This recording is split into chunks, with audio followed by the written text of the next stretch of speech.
So you blaming your kids for this? Absolutely. First I thought I might be able to tape it up and just replaster it and be done deal, but then I thought maybe I had to cut a rectangle around, put some more drywall up. At that point I just figured I was over my head. Well, you're right about one thing.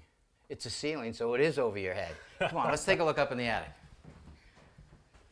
And here's what happened. I climbed up the attic stairs trying to go get the toy, and what I usually try to do is put my feet on the plywood.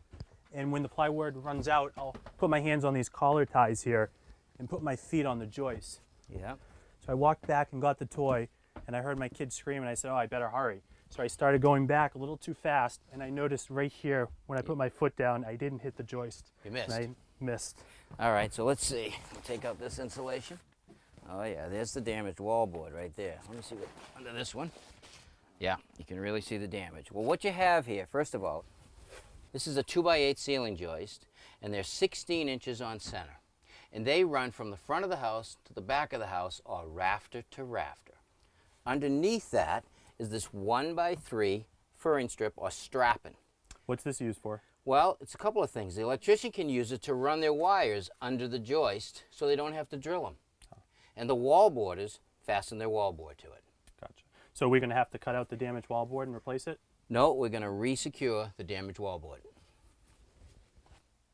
All right, what I want to do is I want to locate the strapping from down below. To do that, I'm simply going to drill a hole in the middle of the strapping, right through the ceiling, and now I can see that hole from down below. All right, let's see if we can see that hole. There it is. Now that hole is our first piece of strapping, and we know that it runs across the room this way. Every 16 inches across the ceiling is another piece of strapping. Now what I've done is I've taken two pieces of plywood and I screwed it together because I want it to be really rigid. What's with the holes? It almost looks like a piece of Swiss cheese. Well, this row of holes right here represents the strapping above.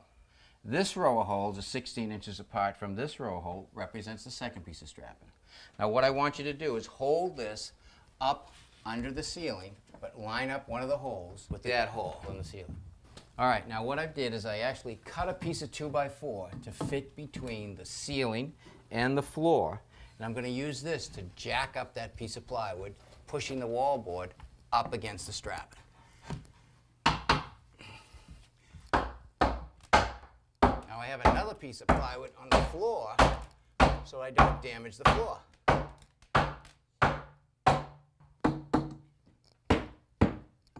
Okay, that's not going to fall, Kevin.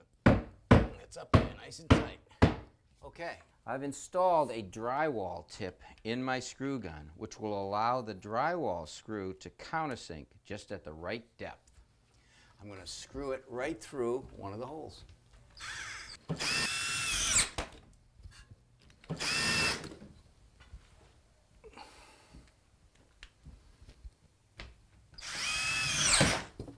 All right, now we've screwed the wallboard to the strapping. Now we have to introduce some structure between the strapping so we can screw the wallboard to it. And I'm simply going to use a piece of 5/8 plywood. Before I put the plywood in, I'm going to run some construction adhesive on the top of the wallboard.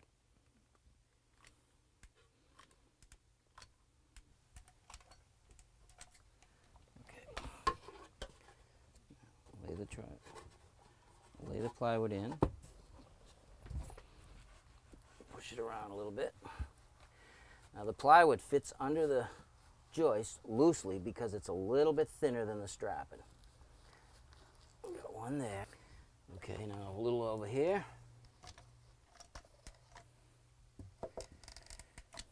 Take the next piece. Lay it in. Now a couple of shims under the joist. I'm going to sandwich it between the plywood and the joist, pushing the plywood down tight to the wallboard.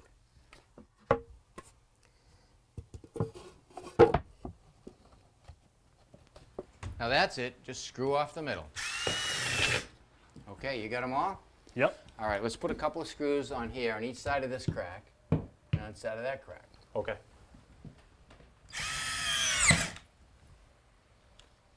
Down here a little bit.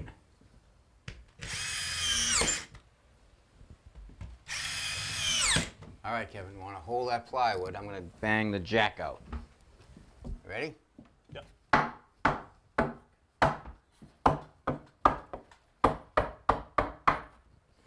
Let's see how it looks. Ah, pretty good. We got some touch-up to do.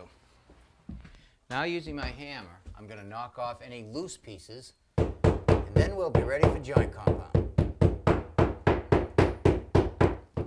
Using this painter's tape will protect the wall a little bit. And now I want to use this fiberglass mesh tape to tape over the crack. All right, now we're ready to cover over our patch with some joint compound. And if we look at the pattern that's on the ceiling, it's actually called a skip trowel pattern. So the first thing I want to do is I want to take my compound and I want to skim over the tape and the cracks lightly.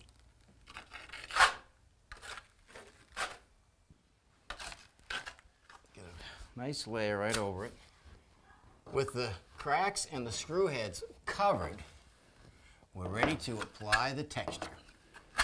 To do that, I'm simply going to lay a little compound on my trowel, and I'm going to skip right over the ceiling.